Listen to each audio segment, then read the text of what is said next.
Doutor, a gente está com duas pautas para hoje, e a primeira delas é que a PF decidiu iniciar o advogado do Bolsonaro no caso das joias. Eu vou ler aqui a matéria do Diário de Santo Mundo, que é muito curta, para que a gente possa depois comentar sobre isso. O ex-chefe da SECOM, advogado e assessor do ex-presidente Jair Bolsonaro, Fábio Van Garten, será indiciado pela Polícia Federal no inquérito que investiga a venda ilegal de joias recebidas de presente. A investigação está prestes a ser concluída. Quem trouxe essa matéria foi o Lauro Jardim, no jornal O Globo. Os pedidos de indiciamento contra Bolsonaro, Van Garten e outros auxiliares devem ser oficializados entre esta segunda, ou seja, hoje, e amanhã. Além da dupla, o ex-ajudante de ordens Mauro Cid e seu pai, o general Mauro César Lorena Cid, também devem ser incluídos na vítima. O advogado do Bolsonaro afirmou que é vítima de perseguição política e negou o envolvimento com o caso. Ele afirmou em depoimento... Aliás, ele disse que não pode ter qualquer indício contra ele. Ele soube da venda das joias pela imprensa e só apenas aí é que entrou no caso para cuidar da área da comunicação. E já o outro advogado, o Frederico Wassef, afirmou em depoimento à PF que foi o Van Garten quem lhe pediu para recomprar um relógio Rolex vendido por auxiliares de Bolsonaro nos Estados Unidos após a determinação do TCU. Eu lhe pergunto, doutor Ideu, a gente tem a expectativa, a perspectiva de que isso está chegando nos seus finalmente, para usar uma linguagem mais popular, esses indiciamentos vão indicar, de fato, uma tendência a culpabilizar aqueles que estão envolvidos nesses processos? O cerco vai se fechando, né? O cerco vai se fechando aí. O objetivo do inquérito policial, né? Para que serve o inquérito policial? O inquérito policial serve para que a polícia colha elementos sobre a materialidade do crime e a possível autoria. Né? Então, investigar é isso, né? Investigar é averiguar se o fato ocorreu e quem contribuiu para a prática desse fato, dessa conduta. Né? O inquérito já se arrasta aí há alguns anos, né? E me parece que sim, né? A fase de indiciamento já é uma fase de conclusão do inquérito policial. Né? A polícia ela tem como destinatário do seu trabalho o Ministério Público. Né? Como a gente está falando aqui de crimes de competência federal, é a Polícia Federal investigando, conduzindo o seu inquérito policial, para que, ao final, como que acaba um inquérito policial, né? Acaba com um relatório, acaba com o delegado dizendo o que ele fez, o que ele apurou. E, imediatamente antes desse relatório, o delegado, caso ele encontre indícios da autoria do crime, ele aponta lá, ele formaliza. Então, o indiciamento é o ato de formalização da existência de indícios contra alguém. Né?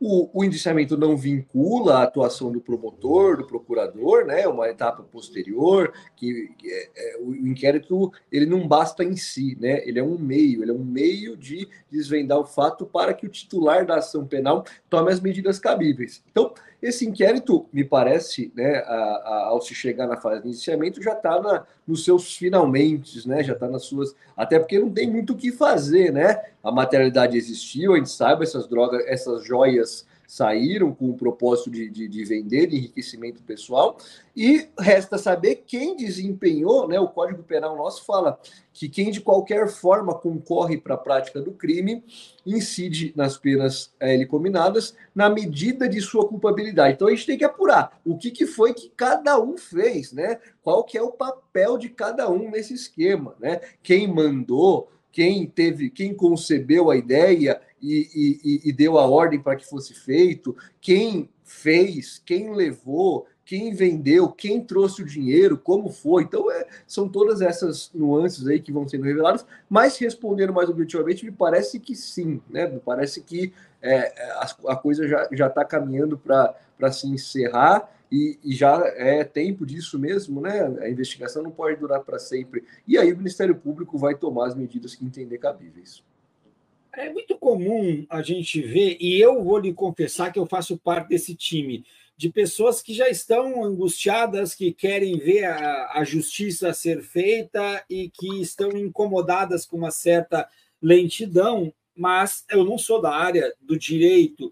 Eu lhe pergunto, já perdemos o time de alguma medida cautelar a respeito, por exemplo, de Jair Bolsonaro, ou só entende que está tudo dentro do devido processo e que não caberia nenhuma medida? Veja, antes, né? Então, fora um breve período de tempo aí em que o lavajatismo imperou no nosso país, né, e que se antecipou a punição para o momento da segunda instância, na nossa Constituição está colocado de forma clara que a pena pode começar a ser executada, só pode começar a ser cumprida após o trânsito julgado. Isso não significa que não pode ter prisão antes, pode, né? Mas essa prisão ela tem natureza cautelar. Então, se me perguntar, era possível à época, né, especialmente quando do golpe, do 8 de janeiro, era possível a prisão de Bolsonaro? Eu diria que sim. Disse que sim, né? Publiquei alguns textos colocando que sim, né? Na minha percepção, ali era sim plenamente justificável a prisão do Bolsonaro, né? A prisão preventiva do Jair Bolsonaro. Por quê? Porque ele organizou o golpe, ficou muito claro. Ele saiu do país, né? Ninguém entendeu no começo, falou: o que esse cara tá fazendo nos Estados Unidos, bicho? Qual que é o propósito disso? Até quando que ele vai ficar lá? Vai ficar até quando os caras agirem aqui, né? Seguirem o plano aqui, executarem o plano para dar o golpe. Então, assim, ali naquele momento, me parece que havia. Por quê? Porque para prender alguém preventivamente, você tem os requisitos do Código de Processo Penal, né? A pessoa tem que ser uma ameaça à ordem pública, uma ameaça à ordem econômica, uma ameaça à instrução penal ou uma ameaça à aplicação da lei penal. Mas, concretamente, né, exige-se um requisito da contemporaneidade dos fatos.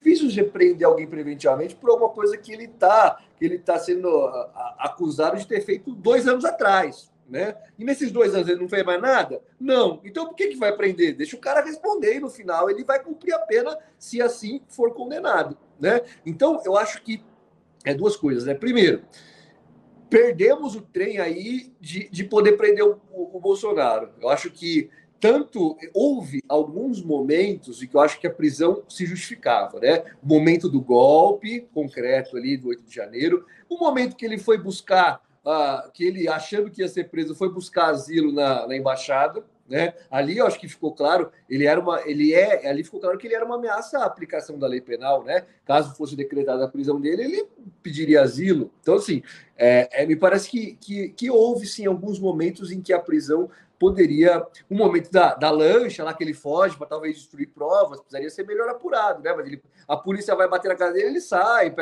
de barcos, vai saber o que ele fez. Será que ele não está atrapalhando a instrução? Então, esses momentos pontuais, acho que, né, poderia caber, mas é óbvio que a prisão do ex-presidente passa também por um juízo político, embora não dito, embora velado, embora não seja explicitamente colocado, né, passa por um juízo político e se entendeu ali por bem não fazer. Acho que poderia ter sido feito, inclusive. Mas agora te respondendo, né, efetivamente, acho que não é mais tempo de medidas cautelares, é tempo de se atribuir responsabilidade. Então, uma vez constatado que essas joias foram vendidas, ou pelo menos planejavam ser vendidas, ou foram vendidas depois foram recuperadas para tentar acobertar o crime, né? Então, é preciso que as responsabilidades sejam atribuídas nesse e outros episódios também, né? Mas esse episódio me parece que existe farta prova, né, de que há um crime a ser processado,